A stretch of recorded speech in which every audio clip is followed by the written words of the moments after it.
What's up, guys? Today, Christian Flood and I present to you the Filipino national anthem, Filipinas, by Jose Palma. Jose Palma's Filipinas, translated as Land of the Morning, is a patriotic poem that celebrates the Philippines as sacred, noble, and independent nation. Written in 1899 during the struggle for freedom, it serves as both a hymn of national pride and a call to defend the homeland. It's a patriotic poem written in Spanish, but later translated into English and Tagalog, with the latter becoming its national anthem. Now, Micah and I can barely speak a word of Tagalog, so we choose to convey its messages through the English version called Land of the Morning. Land of the morning, child of the sun returning, with fervor burning, thee do our souls adore.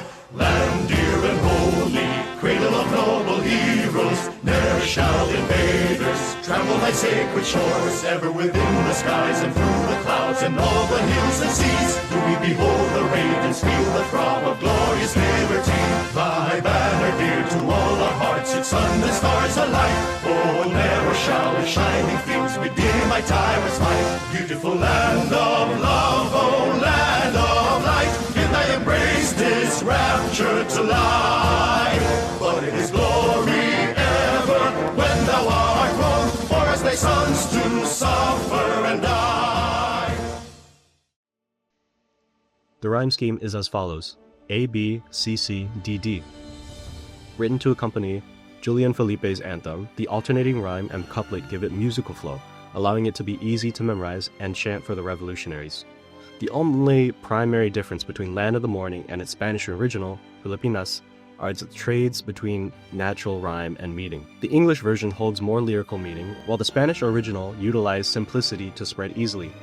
Land of the morning, child of the sun returning, with fervor burning, thee do our souls adore.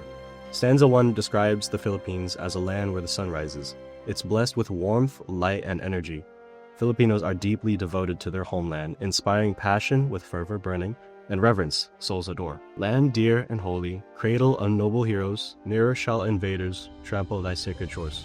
The land is sacred in both a religious and patriotic sense. It's produced noble heroes who have declared and inspired resistance so that no invader will ever conquer or defile the country's code. It's a nationalist approach in the same sense that it emphasizes the sacrifices of Filipino heroes. The first stanza goes A, B, C, B, D, D. Line 2 and 4 rhyme adore and shore. This pattern repeats across all stanzas, keeping the same rhythm and stability. The B, B, and D, D rhymes complete each other, closing it like a vow.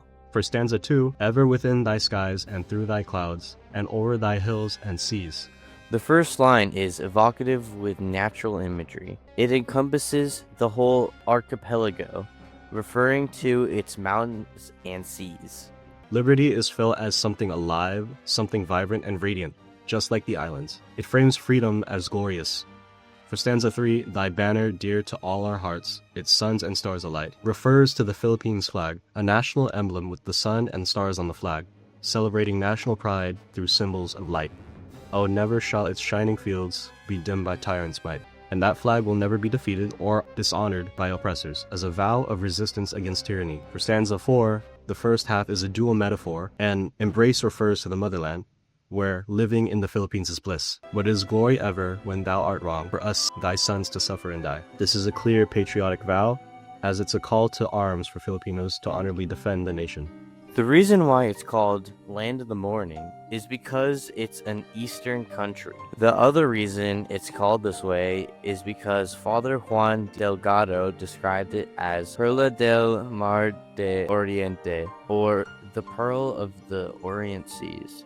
This is because trade to eastern countries is accessible, and it's most likely because the Philippines is a beautiful country. Just don't look at any of the political corruption and you're good. Or maybe you could, because that's the only reason why I'm even in this country. In 1899, by Jose Palma, when the Filipinos led the revolution against Spanish colonial rule for freedom, resilience, and national identity. Just like back then, it calls for Filipinos to cherish their homeland, honor its heroes, and defend its liberty to the point of sacrifice. And that's what they've done. Against the Spanish in 1898, America a year later in 1899, and Japan in 1941, the Philippines is no stranger to defending against invaders. And what's not to love about the anthem? It reflects national pride, historical struggle, and cultural identity. And it's exactly because of those aspects that it unified people and inspired action across generations. Because it's not just a poem. It's part of a larger nation-building project that strives to turn the Philippines into a shared homeland for its people. And it started in 1896 with the beginning of the Philippine Revolution against Spain. For 300 years, the Philippines was under Spanish colonial rule. One of the few good things the Spanish offered was Catholicism, education, only to the elite kids though, and a sense of shared territory.